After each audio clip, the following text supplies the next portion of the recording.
Anyway, so moving on, this whole FIFA rule of players not being allowed to have inscriptions behind their shirt and then show it up and all that. So recently, the Ghana Football Association banned Emmanuel Annor, who is a Nations FC player, after he showed a shirt with the inscription "I belong to Jesus" during the football match with Asante Kotoko.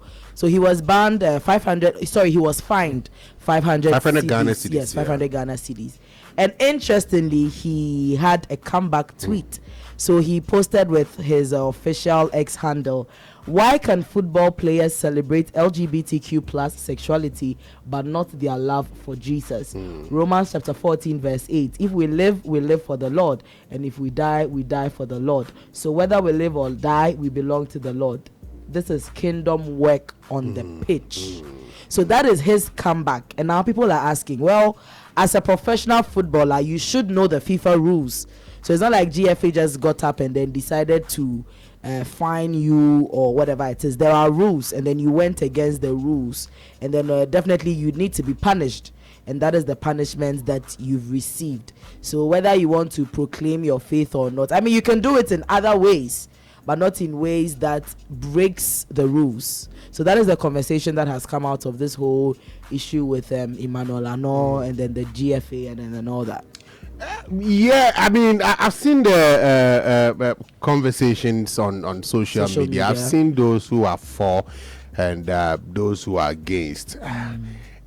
You see, and I was just trying to look out for something because I've seen a similar incident in the EPL. I think, I don't know if it was this Crystal Palace player, Mark Guehi or something, one of their defenders, who has consistently refused to, there are times that they are asked to put on the rainbow armband. Yeah, he's refused to do that. That's Guehi, right? Yeah, he plays for Crystal Palace. And he's actually also displayed a similar, I don't know if it was I Love You, Jesus or something, but a similar shirt in the EPL.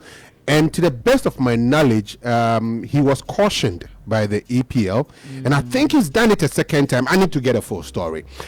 I'm just saying that when it comes to the interpretation of some of these FIFA laws, there has to be a context. It's my personal opinion. There has to be a context to it, because it is not all the laws that really applies to all the nations, especially from the cultural context aspect of it. For instance, in the EPL, like I was talking about the LGBT thing, there are periods that they do this sensitization, awareness creation, and they put on their bands and all that. Yeah.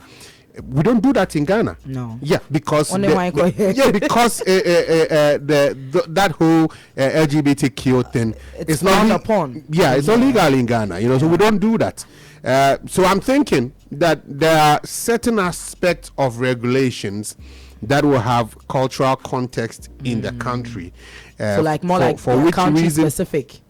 Not necessarily, but I'm saying that we can choose. Yeah, so if you check our Facebook page, that is Mark Guehi, who plays for Crystal Palace, and on that rainbow armband, he wrote, I love Jesus. Yeah. He was actually cautioned for that, and I think he's done it again. And he's not been punished for it. Do you get it? Even there, where it's a big deal, but I'm saying that here, if somebody puts in I love Jesus, I love Muhammad, it's not really a big deal in Ghana. Other places, this can start a war. you get it. So I understand the spirit and letter for which reason FIFA comes up with these things, but I think that the interpretation also can be looked at based on the countries. I don't know about. So you think for a first-time offender, a fine is too harsh? One, for a first-time offender, he could have been warned. Number two, I really don't think that law should be applicable in Ghana. I don't think so. I mean, beyond that, I don't think it should be. We should be able to have debates on it as to, whether these things, we will take it up or not. I don't know. If we're playing international games, that's fine. That's fine. Locally, we should have conversation on that. But beyond that, first time, just give him a caution that don't do that.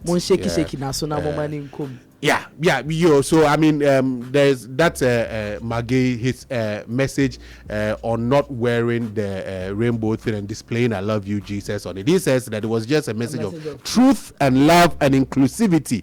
I don't think the message was harmful. Listen to the words, right? It was harmful in any way. That's all I can really say about that, to be honest. I believe 100% in the words that I wrote.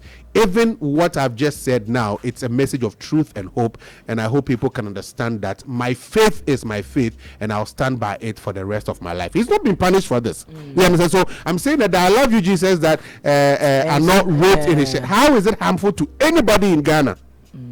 Anybody in Ghana, you understand? If it was an international game, I can understand it, but I don't think that message is harmful to anybody in Ghana. I get so we can have a different interpretation of that regulation and see where certain messages can be harmful or it cannot be harmful in the context of in the cultural context of where you are playing, and you look at it. But like I said, beyond that, first time, let's give him a warning. Why are you finding him 500 Ghana cedis for what? 5 million.